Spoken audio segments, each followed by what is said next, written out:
అత్యంత కీలకమైన అంశం గురించి తెలుసుకుందాం. ఒక కంపెనీని కలిసి కొంత పెట్టుబడి తీసుకురావచ్చు, కానీ ఒక పారిశ్రామిక వ్యవస్థను నిర్మిస్తే అది కొన్ని దశాబ్దాల పాటు పెట్టుబడులను తీసుకురాగలదు. అదే ఈ దక్షిణ కొరియా పర్యటనలో అత్యంత కీలకమైన ఫలితం. పెట్టుబడుల కోసం ప్రతిసారి మంత్రుల్లో ముఖ్యమంత్రుల్లో విదేశాలకు వెళ్లాల్సిన అవసరం లేకుండా కొరియా కంపెనీలు ఆంధ్రప్రదేశ్ ను నేరుగా సంప్రదించేలా ఒక శాశ్వత వ్యవస్థను ఏర్పాటు చేయబోతున్నారు నారా లోకేష్. ఆ ఆలోచన పేరే ఎపెక్స్ కొరియా. ఇది కేవలం ఒక కార్యాలయం మాత్రమే కాదు, కొరియా కంపెనీలకు ఆంధ్రప్రదేశ్ లో పెట్టుబడులు పెట్టడానికి ఒక వేదిక.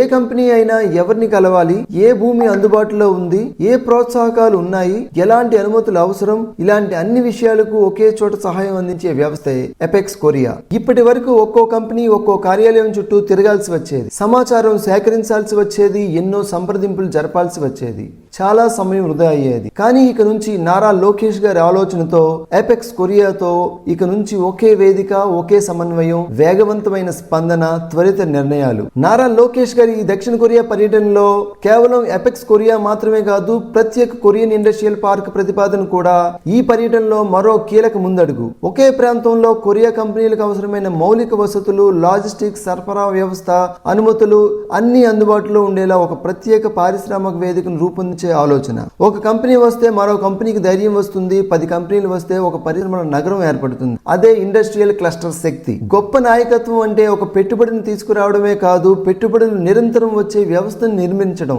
ఎందుకంటే వ్యక్తులు మారవచ్చు, ప్రభుత్వాలు మారవచ్చు, కానీ బలమైన వ్యవస్థలు అభివృద్ధిని కొనసాగిస్తాయి. ఈ పర్యటనలో జరిగిన సమావేశాలు ఈ రోజు వార్తలు కావచ్చు, కానీ ఇక్కడ నిర్మిస్తున్న వ్యవస్థలు ఆంధ్రప్రదేశ్ అభివృద్ధికి పునాదులు. అయితే నారా లోకేష్ గారి పర్యటన ఫలితంగా ఆంధ్రప్రదేశ్ కు ఎన్ని పెట్టుబడులు రాబోతున్నాయి, ఎన్ని ఉద్యోగ అవకాశాలు ఏర్పడబోతున్నాయి, ఏ కంపెనీలు ముందుకు వస్తున్నాయి అనేది మనం మిషన్ సౌత్ కొరియా చివరి ఎపిసోడ్ లో తెలుసుకుందాం. Thank you for watching, share, subscribe.